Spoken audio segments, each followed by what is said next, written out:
Oke, assalamualaikum warahmatullahi wabarakatuh. Salam sehat untuk kita semua. Materi berikutnya adalah mengenai dasar-dasar demografi. Jadi setelah kita mempelajari apa itu epidemiologi, tidak terlepas kalau pelajaran epidemiologi itu tanpa adanya demografi. Jadi sebetulnya ini adalah saling berkesinambungan.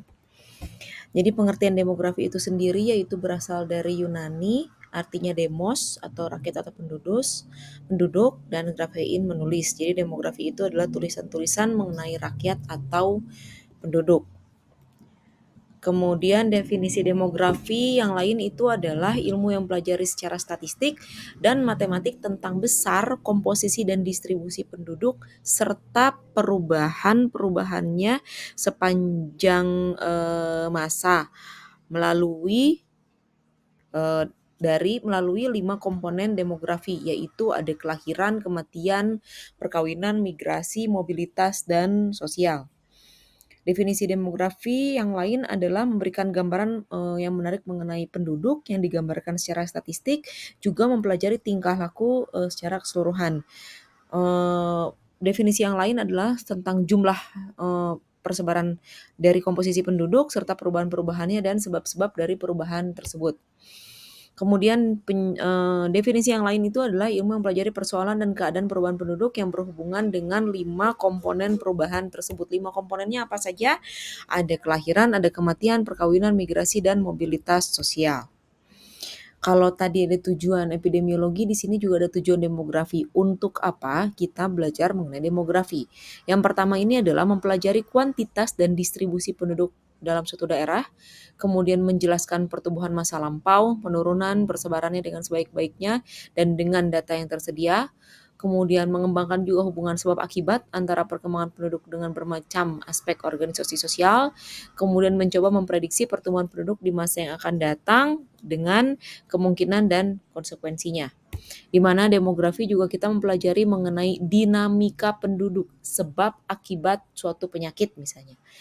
Atau pertumbuhan penduduk adalah keseimbangan yang dinamis antara kekuatan yang menambah dan kekuatan yang mengurangi jumlah penduduk.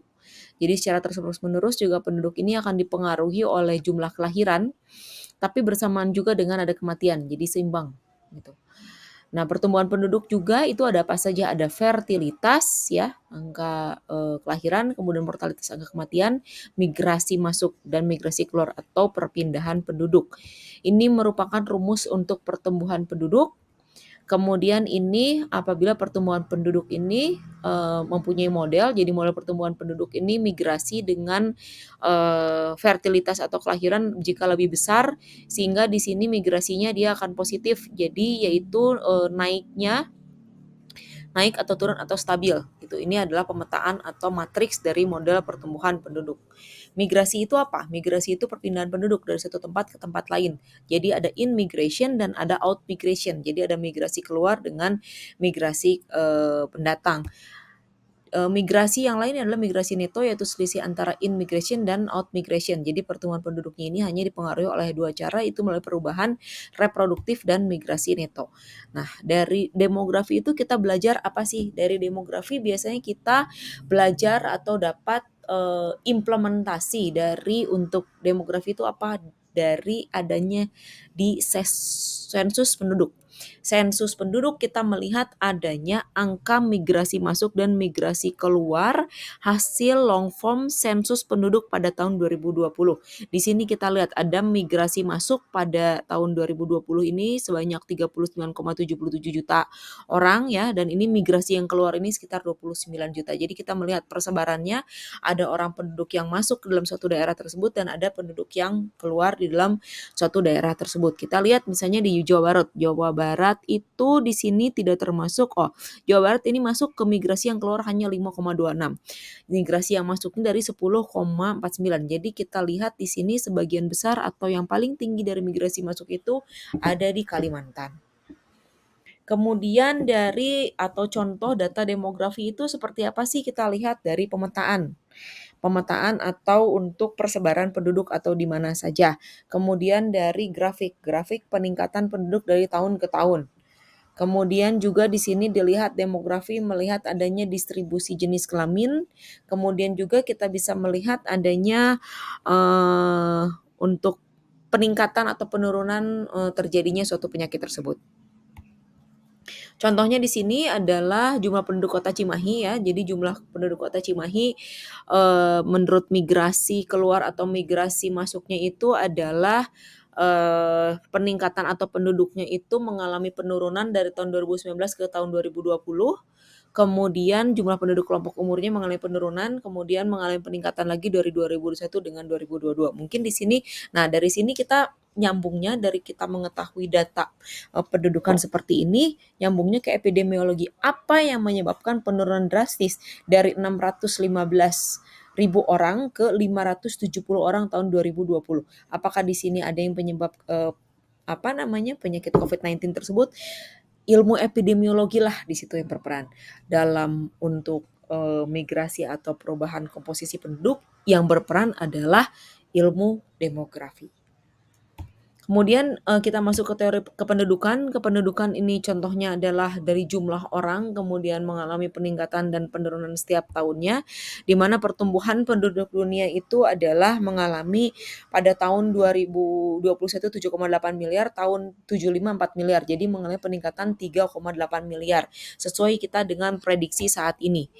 Kemudian juga, teori kependudukan sangat berkembang dengan pesat. Hal ini berkaitan dengan masalah ekonomi, etik, agama, politik, dan tahun-tahun terakhir ini menyebabkan masalah sosioekonomi sehingga berhubungan dengan demografi, sosioekonomi, dan faktor lainnya.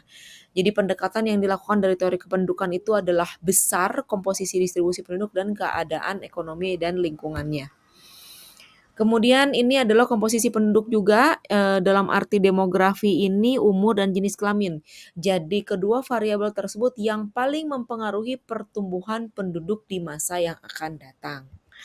Di sini adanya ketidakseimbangan antara komposisi penduduk, jadi kalau kita lihat adanya piramida penduduk. Piramida penduduk itu kita melihat adanya komposisi umur penduduk digambarkan dengan piramida penduduk, yaitu penduduk tua dengan penduduk muda. Adanya ketidakseimbangan dan mempengaruhi sosioekonomi dan keluarga. Kemudian cara menggambarkan piramida penduduk, jadi di sini untuk melihat apakah ada umur yang muda dengan umur yang tua. Ini adalah gambarnya. Jadi misalnya kalau ini adalah untuk umur yang muda, ini adalah untuk umur yang tua. Dan kemudian di sini juga ada teori transisi demografi, jadi ada angka kelahiran atau kematian, kemudian di sini tingkat kematian, ada tingkat kelahiran, dan di sini ada transisi demografi. Untuk faktor yang mempengaruhi struktur umur penduduk itu adalah kelahiran atau fertilitas, mortalitas, kemudian kematian bayi, dan migrasi. Sekian untuk materi mengenai demografi penduduk. Wassalamualaikum warahmatullahi wabarakatuh. Salam sehat selalu.